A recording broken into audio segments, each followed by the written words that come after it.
Sveiki visi, su jumis ir vėl aš Austėja iš Cubles ir sveiki atvykę į naują Tech naujienų epizodą.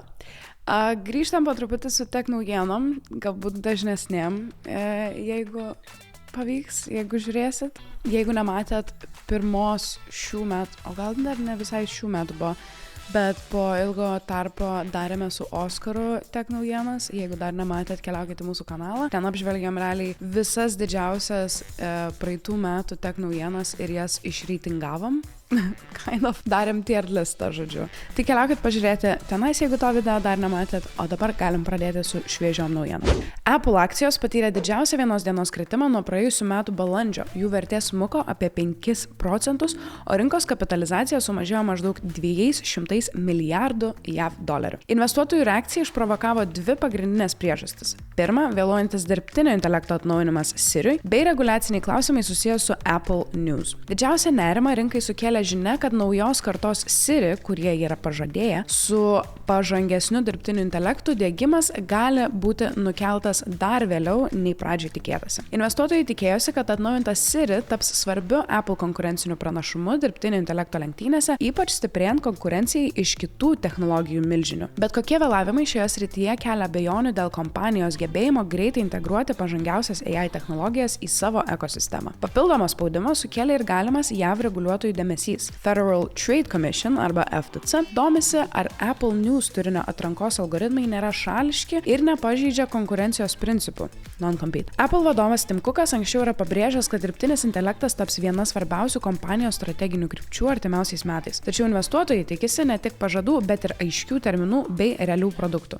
Obviously. Dėl to net ir laikinas produkto atidėjimas gali turėti reikšmingą poveikį akcijų kainai. Nepaisant staigaus kritimo, analitikai pažymi, kad Apple išlieka viena stipriausių technologijų bendrovių pasaulyje, turinti milžinišką grynųjų rezervą, lojalią vartotojų bazę ir plačią produktų bei paslaugų ekosistemą. Tai Apple tikrai nenukentės. Vis dėlto ši situacija rodo, kad rinkos lūkesčiai AI srityje yra itin aukšti, o bet kokie signalai apie galimus trikdžius ar reguliacinės rizikas gali greitai išprovokuoti reikšmingus svyravimus akcijų biržoje. Nevėluokit su AI. Turbūt daugelis žinot, kad neseniai Australijoje buvo padarytas socialinių medijų draudimas, kur šalyje uždraudė socialinių medijų naudojimą jau asmenims jaunesniems nei 16 metų. Tai pasirodo, kad keletas kitų šalių juda tą pačią linkme ir viena iš tų šalių yra Jungtinė karalystė. Jungtinės karalystės ministras pirmininkas Keir Starmer nori reguliuoti interneto prieigą ir tai daro gana aiškiai ir ryžtingai. Valdžia turi galėti reaguoti greičiau, ypač kai kalba eina apie vaikų saugumą online. Pasak jo, technologijos juda per greitai, o įstatymai dažnai atsilieka metais.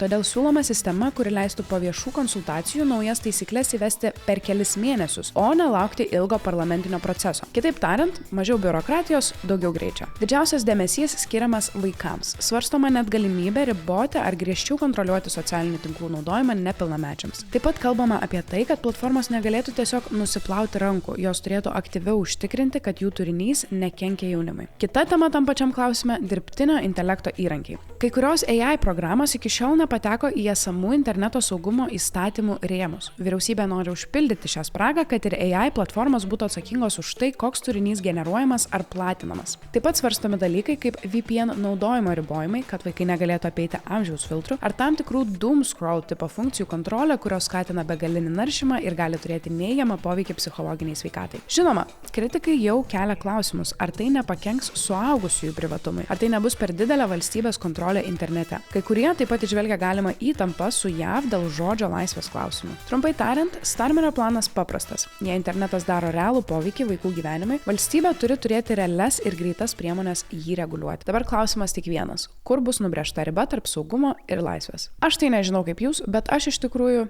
padiskutuokim, iš tikrųjų, man įdomu ir jūsų nuomonė komentaruose. Socialinių medijų ribojama vaikams ir jauniem paaugliam. Aš esu už. Man įdomu jūsų nuomonė, aš gal konservatyvesnė šitų klausimų, nežinau, nors pati sakau, esu naudotoja, bet kadangi pati esu priklausoma nuo savo telefono ir nuo TikTok'ų ir nuo Instagram'ų, žinau tiesiog, kaip negerai tai yra ir kaip labai lengva yra įnikti į tas priklausomybės ar telefonus. Priklausomybė galbūt stiprus žodis, bet tai tikrai iš dalies yra priklausomybė. Mano screen time'as kartais būna labai per žymiai, per daug aukštas, kur man net pačiai gėda būna pasižiūrėti, kad aš praleidau šiandien 8 ar 9 valandas, pavyzdžiui, prie savo telefono. Tai dažniausiai būna savaitgalį, jeigu aš nieko neveikiu ir neturiu jokių planų, tai tada tiesiog ir doom scrollinu. Bet jo, tai nėra labai sveika mano nuomonė, man įdomu jūsų nuomonė, bet aš tai pavyzdžiui esu labai už tuos ribojimus iki kokių 16 metų priežiūrą ir panašiai. Pasidalinkite savo komentarais apačioje. Transition. Šiuo metu Indijoje vyksta India AI Impact Summit. Ar žinot? Tai Indijoje vykstantis India AI Impact Summit yra vienas didžiausių šalies bandymų parodyti, kad jie nori tapti rimtų žaidėjų pasaulinėje dirbtinio intelekto rinkoje. Nors šių metų atidarimą naujajame Delyje aptemdė organizaciniai nesklandumai, apie kuriuos irgi pašnekėsiu, pats renginys turi daug platesnį geopolitinį ir ekonominį kontekstą. Tai kodėl šis AI summitas yra svarbus? Pirma, Indija jau kelerius metus aktyviai investuoja į AI infrastruktūrą, talentų ugdymą ir startuolių ekosistemą. Šis summitas yra dalis platesnės nacionalinės strategijos parodyti, kad šalis gali būti ne tik IT paslaugų tiekėja, bet ir inovacijų kūrėja. Renginys suburia labai daug skirtingų bendraminčių. Technologijų bendrovės, startuolius, investuotojus, akademikus ir nuomonės formuotojus, o diskusijos sukasi apie generatyvinį AI reguliavimą, etikos klausimus, AI pritaikymą sveikatos apsaugoje, žemės ūkyje ir švietime ir infrastruktūros plėtrą Indijos ambicijai AI srityje turėti vieną didžiausių IT talentų bazių pasaulyje ir sparčiai augančią startuolių ekosistemą. Valstybė siekia, kad šalis taptų alternatyva tiek JAV, tiek Kinijos technologiniam dominavimui. Premjeras Narendra Modi jau anksčiau yra pabrėžęs, kad AI turi būti atsakingas, įtraukus ir orientuotas į visuomenės naudą. Indija taip pat aktyviai dalyvauja tarptautinėse diskusijose dėl AI reguliavimo modelio, kuris būtų mažiau ribojantis nei ES modelis, bet labiau struktūruotas nei JAV požiūris. Trumpai tariant, India AI Impact Summit yra daugiau nei konferencija. Tai politinis ir ekonominis pareiškimas. Indija aiškiai sako, ji nori būti viena iš šalių, kurios formuos AI ateitį, o ne tik ją vartos. O dabar grįžkime prie visų tų nesklandumų, apie kuriuos, sakiau, pašnekėsime vėliau. Tai šios konferencijos atidarymas buvo šiek tiek chaotiškas. Daugelis dalyvių turėjo atstovėti ilgas eiles, o žymėjimas bei instrukcijos buvo neaiškus. Renginio vietoje žmonių buvo kelis kartus paprašyta išsikraustyti ar vykti kažkur kitur dėl didelio svečių kiekio ir žmonės turėjo skubiai susirinkti savo daiktus ar persiorganizuoti savo planus. Kai kuriuose paskaitose nebuvo galima sutalpinti visų norinčiųjų patekti, nes tiesiog neužteko sėdimų vietų. Taip pat techniniai ir organizaciniai nesklandumai pasirodė socialiniuose tinkluose. Dalyviai skundėsi, kad prie įėjimo painiojami skaitmeniniai QR kodai ir fiziniai leidimai, o kai kuriems net nebuvo paruošti fiziniai bilietai. Dalis žurnalistų teigia, kad net neturėjo tinkamos vietos dirbti. Nepatenkinti dalyviai ėmė skelbti komentarus socialiniuose tinkluose, net juokaudami, kad dėl organizavimo klaidų renginį verta rengti mini būti kavinėje šalia konferencijos, o ne pačiame centre. Tai visa tai šiek tiek aptemdė svarbiausią žinutę, kurią Indija norėjo ištransliuoti, kad ši konferencija parodytų šalies technologinį potencialą ir skatintų diskusijas apie AI valdymą globaliu mastu. Prastai suorganizuotas atidarimas gali šiek tiek pakreipti dėmesį į kitą pusę. Kita tema. Svarbiausia šio vakaro tema. Šiaip nežinau, ar svarbiausia, nežinau, kas jums įdomu. Samsungas patvirtino savo naująjį telefoną, kaip patvirtino, paskelbė. Mes visi žinom, kad jis ateina. Žodžiu. Samsungas išleidžia S26. Samsung ruošiasi pristatyti naują flagmanų seriją. Samsung Galaxy S26, kuri, remiantis nutekėjusią informaciją, atneš ne tik techninius patobulinimus, bet ir kiek aukštesnės kainas. Oficialus debiutas laukiamas tradicinėme Galaxy Unpacked renginyje 2026 m. vasario pabaigoje. Dabar yra vasaris, jeigu kam įdomu, nebent žiūrit kokią liepą. Tai renginys turėtų jau būti poros savaičių bėgyje, o prekyba turėtų startuoti kovo mėnesį.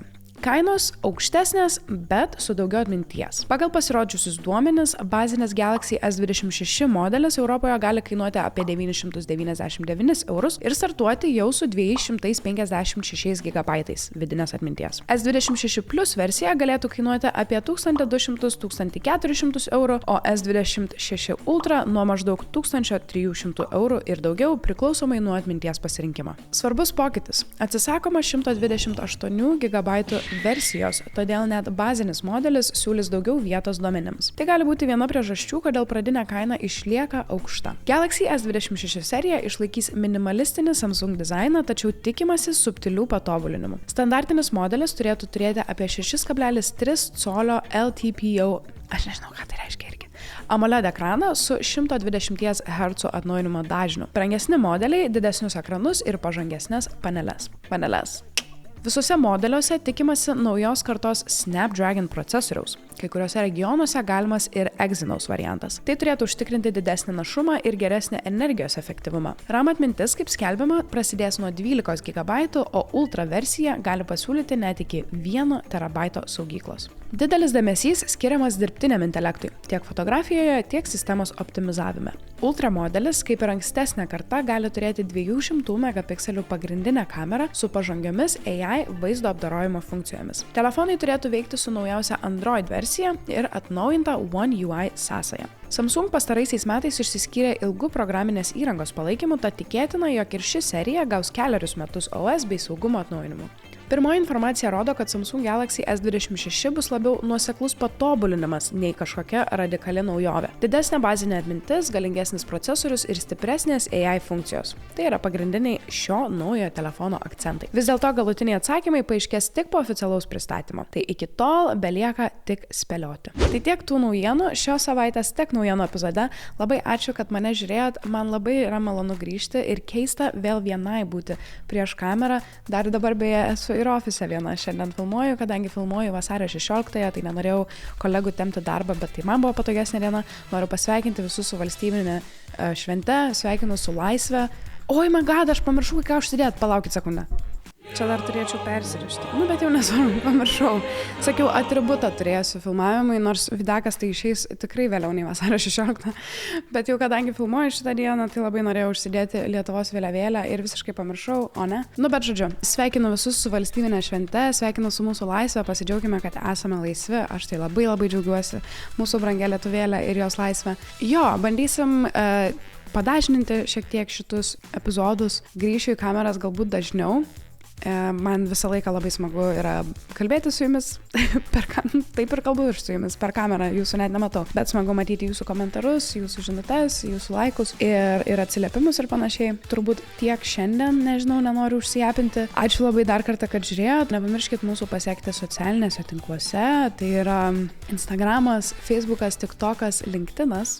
Į Discordą mūsų ateikit, YouTube prenumeruokit, jeigu žiūrit, bet dar nesat užsiprenumeravę. Ir susitiksim su jumis kažkada tai greitai. Ate.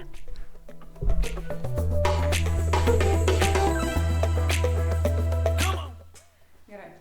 Dabar man reikia papozuoti thumbnail, right?